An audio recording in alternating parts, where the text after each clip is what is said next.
Hello guys! Welcome! Collective reading tayo ngayon. So, tingnan natin kung kanino itong mapipick up nating energy. Be open-minded po, hindi po halos lahat makaresonate.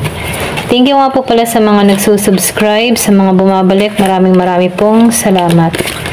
Start na tayo.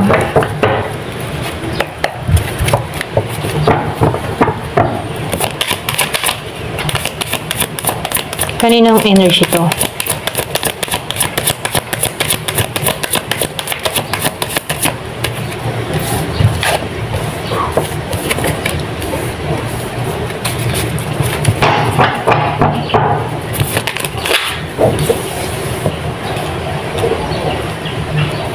Meron ako nakikita dito, Year of the Pig. Kung meron ditong tao, Scorpio, Cancer, and Pisces. Meron ding Gemini, Aquarius, and Libra. Aries, Leo, Sagittarius. Meron ako nakikita dito na nakamasid. Andun yung kanyang pagnanais sa tao niya dito. Okay? So, nakikita ko dito na meron tong spiritual love.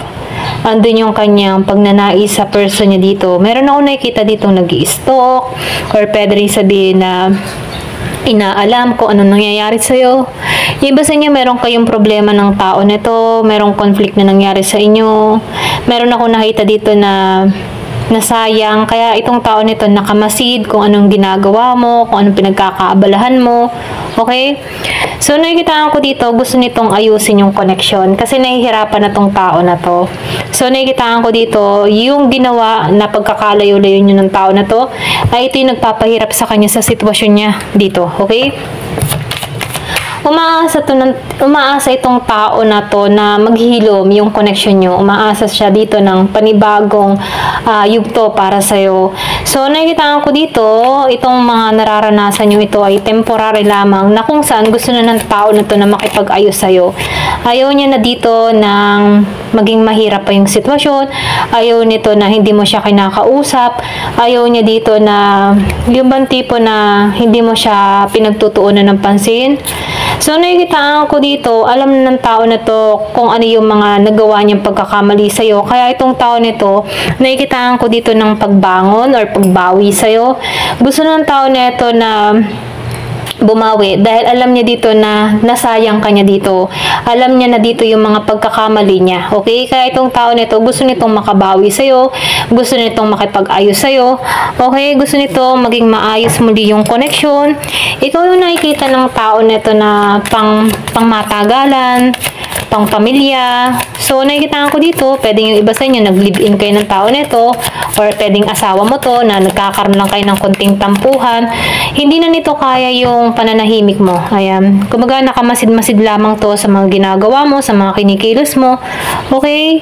So, nakikita ko dito, gusto na ng tao na ito na ibaba mo yung iyong harang sa kanya, okay? Gusto na ng tao na ito na pagbigyan mo siya. Gusto ng tao na ito na pakawalan mo na yung galit mo sa kanya. So, itong tao mo, nakikitaan ko dito na welcome ka para sa kanya, okay? Kung bibigyan mo siya ng chance dito, gusto ng tao na ito na i-welcome mo din siya, okay? Meron ako nakikitang Aries, merong Leo, merong Sagittarius, Scorpio, Cancer, and Pisces, Gemini, Aquarius, and Libra. So, nakikitaan ko rin dito na itong tao na to, hindi ito nawawala ng pag-asa sa'yo. Okay? Yun. Ito na yung nakikita ko. So, nakikita ko dito yung pagbuo, gustong maayos yung connection. Andun yung pagmamahal ng tao na to sa'yo. Malakas yung Taurus. Meron din ako nakikitang Pisces. Malakas yung Pisces. Meron din Cancer. Malakas din yung Gemini.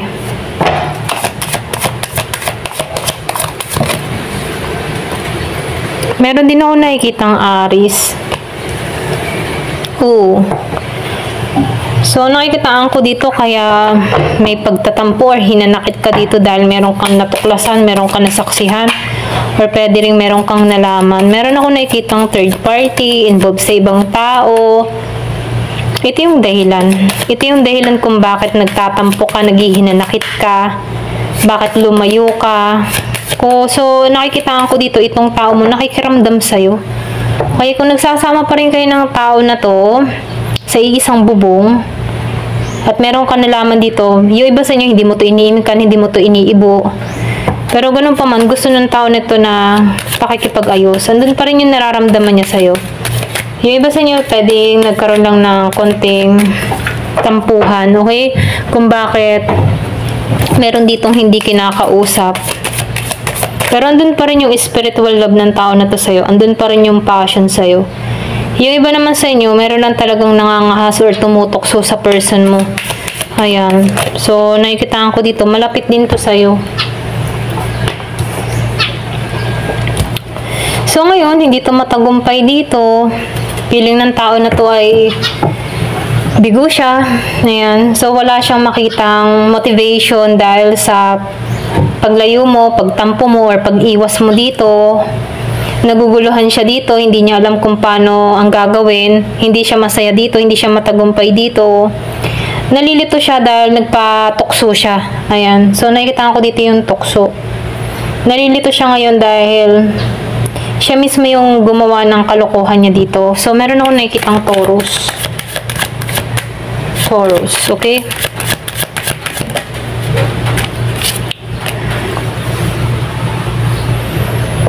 Doon sa ginawa niyang kalokohan, ngayon siya hindi nagiging masaya. Hindi to nagiging matagumpay. Yung iba sa inyo, nakikitaan ko dito, pwedeng lumayo ka or iniwasan mo to, inalisan mo siya, hindi kayo nagsasama, tinaguan mo na to, or binalak mo na to. Kaya lang, kahit binalak mo to, nagmamatsyag pa rin to. Meron tong ginagawa para malaman kung ano nangyayari sa'yo. Pwedeng meron tong kausap na kakilala mo, or pwede rin meron tong dummy account, or alam mo yung ganun, okay? So, meron siyang paraan dito kung paano niya matuklasan kung ano nangyayari sa'yo. Pinaalam nito yung information mo. Dito, sa The Starryverse, hindi siya mapalad ngayon. Feeling niya yung mga pangarap niya para sa inyong dalawa'y gumuho. Alam mo yun? Kasi alam ng tao neto na may lamat na yung tiwala mo sa kanya, hindi na maibabalik pa, okay?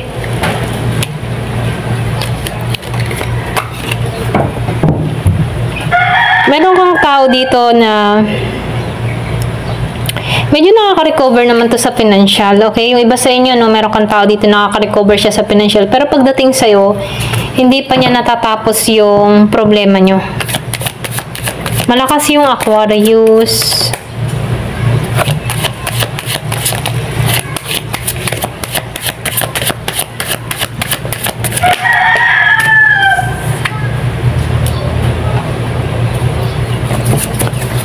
So, yung iba sa inyo, no, independent kang tao, super independent ka, kaya mo yung sarili mo.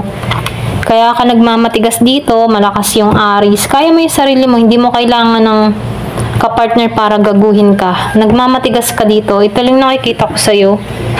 Alam mo yung ginagawa mo. Yung iba sa inyo gusto mo pang makipaghiwalay na ng lubusan dito. Yung meron talagang kasulatan, okay? So, meron ka ditong paninindigan, may authority ka. Alam mo yung ginagawa mo. Naninindigan ka sa sarili mo. Alam mo yung iyong halaga. Kaya dito, no, kasi may pera ka dito. Ito lang nakikita ko. Yung iba sa inyo, may pera ka dito. Kaya mo yung sarili mo. Hindi mo kailangan humingi sa tao mo. Kaya dito, no, may paninindigan ka. Kaya itong tao mo dito, hindi siya panatag. Hindi siya matagumpay dahil sa kalokohang ginawa niya sa'yo. Kaya dito, no, feeling down siya.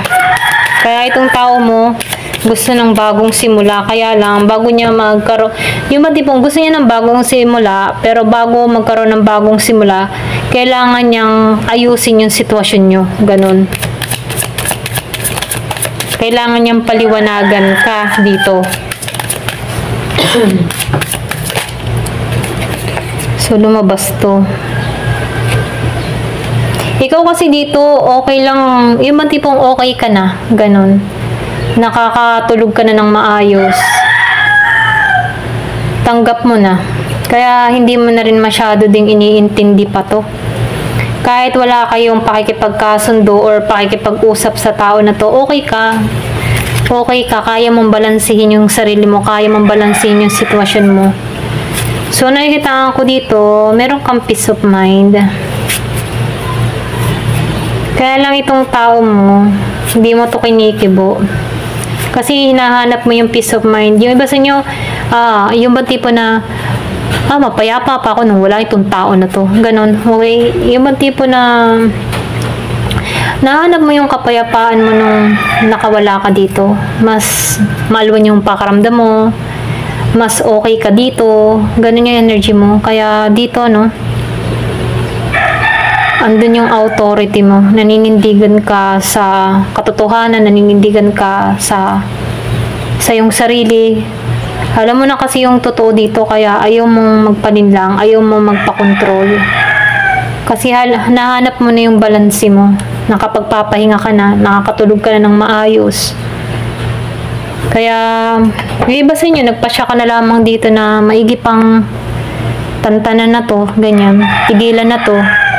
Kasi wala din namang kahihinatnan. Ito lang nakikita ko sa iba. Pinagpapasa Diyos mo na lang ang lahat. Yung iba sa inyo, no?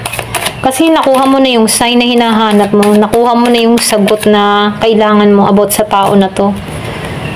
So, yung iba sa inyo, nawawalan ka na ng gana talaga. Yung mga tipong wala ka ng kayang i-offer pa dito. Wala ka nang kayang ibigay na pagmamahal dito. Tinapon mo na, ganun. Tinapon mo na yung love mo sa tao na to. Na kagagawan din niya, kaya nagdudusa siya dito. Malakas yung Taurus. Iba sa inyo, meron kang kadiling na Taurus, or pwedeng nasa birth chart nito yung Taurus energy. So, nakikita ko dito, humihiling ka ng sign, humihiling ka ng justice or ano yung mga dapat gawin, kailan, paano. At nahahanap mo yung mga sign kung ano yung mga gusto mong mangyari dito. So dito, nawawalan ka na ng care sa tao na to. Nawawalan ka na ng gana. Nakikita ko dito, ayaw mo na tong papasukin pa sa buhay mo. Dun sa iba, hindi halos lahat. Meron ako nakikitang Scorpio, merong Cancer, may Pisces. Tinatamad ka na, ganun. Tinatamad ka na sa person mo. Ayaw mo na.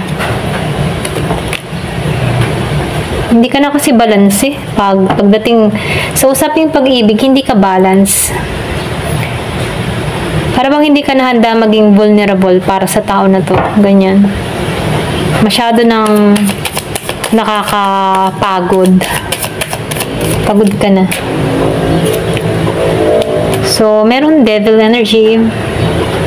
Pwedeng kilala mo na rin kasi itong tao mo na walang pinagbabago, or pwedeng tingin mo sa tao mo devil, ganyan. Yung iba sa inyo, devil siya, marami siyang kalukuhan, gago, ganyan.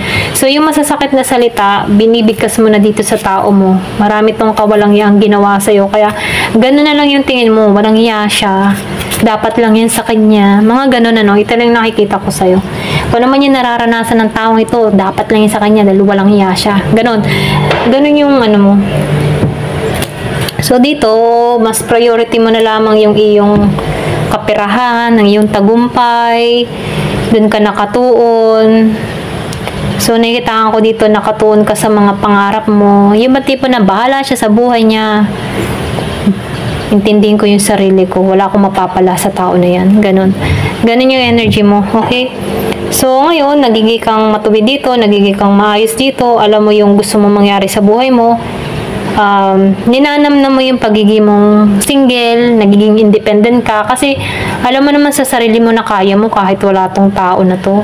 Kasi itong tao mo naging pasakit lang sa'yo, kaya wala ka ng wala ka ng pagmamahal sa tao na to, kasi nahanap mo na yung mga sign about sa tao na to. Okay? Yung iba sa inyo, humingi ka ng signs.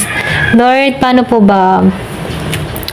May mga sign kang hinihiling. Ito po ba talaga? Para po ba talaga to sa kanya? Magbabago pa po siya. Mga ganun, no? So, ngayon nahanap mo na eh. Nahanap mo na yung sagot. Yung mga sign na hinihiling mo about sa tao na to. Na kung saan, nagpasya ka na dito na kailangan ng tanggalan to. Wala ka ng wala ka nang kayang ibigay dito, ganun. So, nahanap mo na kasi yung tagumpay mo at ginagabayan ka dito sa sapat na tinatahak mo. Kaya ka nagtatagumpay dito dahil andun yung determinasyon mo, andun yung focus mo. Ayan, ito lang yung nakikita ko sa'yo. Ayan, thank you for watching. Love and peace.